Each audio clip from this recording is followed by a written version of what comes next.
Hi friends, welcome to Lavan's kitchen and craft. இன்றைக்கி நம்ம பார்க்க போகிறது சிக்கன் ஃப்ரைட் ரைஸ் எப்படி செய்யறதுன்றதை பற்றி தான். அதுக்கு முன்னாடி நீங்கள் நம்ம சேனலுக்கு புதுசாக இருந்தீங்க அப்படின்னா கீழே இருக்கிற ரெட் கலர் சப்ஸ்கிரைப் பட்டனை ப்ரெஸ் பண்ணுங்கள். மறக்காமல் பக்கத்தில் இருக்க பெல் ஐக்கானையும் ப்ரெஸ் பண்ணுங்கள். அப்போ தான் அப்டேட்ஸ் உடனுக்குடனே உங்களுக்கு கிடைக்கும். வாங்க ஃப்ரெண்ட்ஸ், வீடியோக்குள்ளே போகலாம். சிக்கன் ஃப்ரைட் ரைஸ் வீட்டிலே எப்படி ஈஸியாக செய்யறதுன்றதை பற்றி இப்போ பார்க்கலாம். அதுக்கு ஃபஸ்ட்டு தேவையான பொருள், நான் போன்லெஸ் சிக்கன் எடுத்திருக்கேன். அந்த போன்லெஸ் சிக்கனுமே குட்டி குட்டியாக கட் பண்ணி போட்டிருக்கேன். இப்போ தான் சாதத்தில் ஸ்ப்ரெட் ஆகி ஒரு வாய்க்கும் நமக்கு சிக்கன் கிடைக்கும். ஒரு கப் நிறைய முட்டைகோஸ் எடுத்திருக்கேன். முட்டைகோஸ் நீள நீளமாக நறுக்கி இருக்கணும். அடுத்து பீன்ஸ் எடுத்திருக்கேன், குட்டி குட்டியாக நறுக்கி. ஒரு கப் அளவுக்கு கேரட் எடுத்திருக்கேன், நீட்டாக நறுக்கி வச்சுருக்கேன் கேரட்டை. அடுத்து கொத்தமல்லி. அடுத்து க்ரீன் சில்லி சாஸ் எடுத்திருக்கேன் 2 ஸ்பூன் லெவலுக்கு. Soya sauce 2 spoon. முட்டை 2 எடுத்திருக்கேன். அடுத்து 1 ஸ்பூன் இஞ்சி பூண்டு பேஸ்ட். இப்போது வாங்க எப்படி செய்யலான்றதை பற்றி பார்ப்போம். கட் பண்ணி வச்சுருக்க சிக்கனில் 2 ஸ்பூன் மிளகாய் பொடி. அடுத்து அரை ஸ்பூன் மஞ்சள் பொடி. அந்த சிக்கனுக்கு தேவையான அளவு உப்பு. 2 ஸ்பூன் கார்ன்ஃப்ளவர் மாவு போட்டிருக்கேன். அது ஒரு லேயராக ஃபார்ம் ஆகிறதுக்கு டேஸ்ட்டும் நல்லாயிருக்கும். இது எல்லாத்தையும் போட்டு நல்லா ஃபஸ்ட்டு மிக்ஸ் பண்ணிக்கணும். மிக்ஸ் பண்ணிவிட்டு ஒரு 15 நிமிஷம் இதை ஊற வச்சுருங்க. இப்போ 15 நிமிஷம் சிக்கன் ஊறினதுக்கப்புறம் இப்போ ஒரு கடாயில் எண்ணெய் ஊற்றி அந்த எண்ணெய் காஞ்சதுக்கப்புறம் நம்ம ஊற வச்சுருக்க சிக்கனை பொரிச்சு எடுத்துக்கணும். இப்போ சிக்கன் எல்லாத்தையும் பொரிச்சு எடுத்தாச்சு. அடுத்து ஒரு பவுலில் நான் 2 முட்டை எடுத்திருக்கேன். 2 முட்டையை உடச்சி ஊற்றி ஒரு சிட்டிகை மஞ்சள் பொடி, அரை உப்பு போட்டுக்கணும். அப்புறம் கொஞ்சமாக மிளகு போட்டு இதை நல்லா கலந்துக்கணும். கலந்துட்டு ஒரு கடாயில் எண்ணெய் ஊற்றி இதுக்கு நான் சிக்கன் பொரிச்ச எண்ணெயே ஊற்றிருக்கேன். அதில் நம்ம கலந்த முட்டையை அதில் ஊற்றிக்கணும். ஊற்றி உடனே கிளறிடக்கூடாது.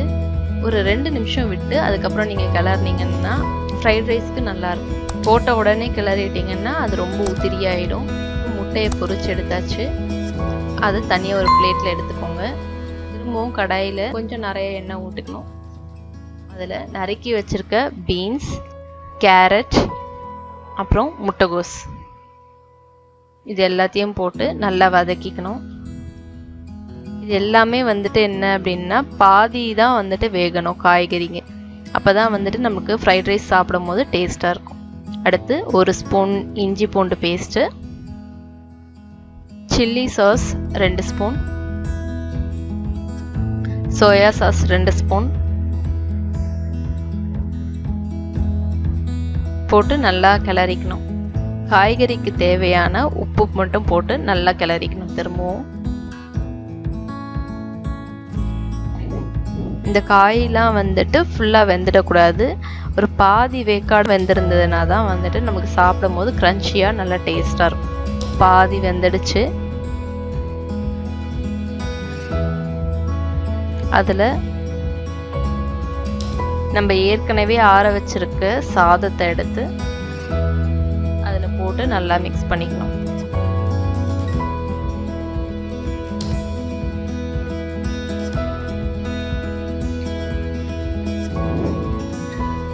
இதுக்கு சாதம் உதிரியாக இருந்தால் தான் டேஸ்ட் நல்லாயிருக்கும். நல்லா கிளறிக்கிட்டு இப்போ சாதத்துக்கு ஃபுல்லாக தேவையான அளவு உப்பு போட்டுக்கோங்க.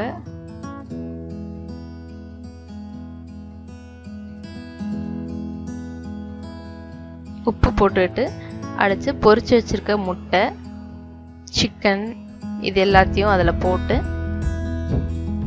சாதத்தை நல்லா உதிரியாக கிளறி விட்டுக்கோங்க. கடைசியாக கொஞ்சம் பெப்பர் பவுடர் போட்டு நல்லா கிளறி கொத்தமல்லி தழை தூவி இறக்குனீங்கன்னா சுவையான சிக்கன் ஃப்ரைட் ரைஸ் உங்கள் வீட்டிலே ரெடி. நீங்களும் செஞ்சு பாருங்கள். எப்படி இருந்ததுன்றதை கமெண்ட் பாக்ஸில் கமெண்ட் பண்ணுங்கள். இந்த வீடியோ உங்களுக்கு பிடிச்சிருந்ததுன்னா லைக் பண்ணுங்கள், ஷேர் பண்ணுங்கள் அண்ட் சப்ஸ்கிரைப் பண்ணுங்கள். Thank you friends.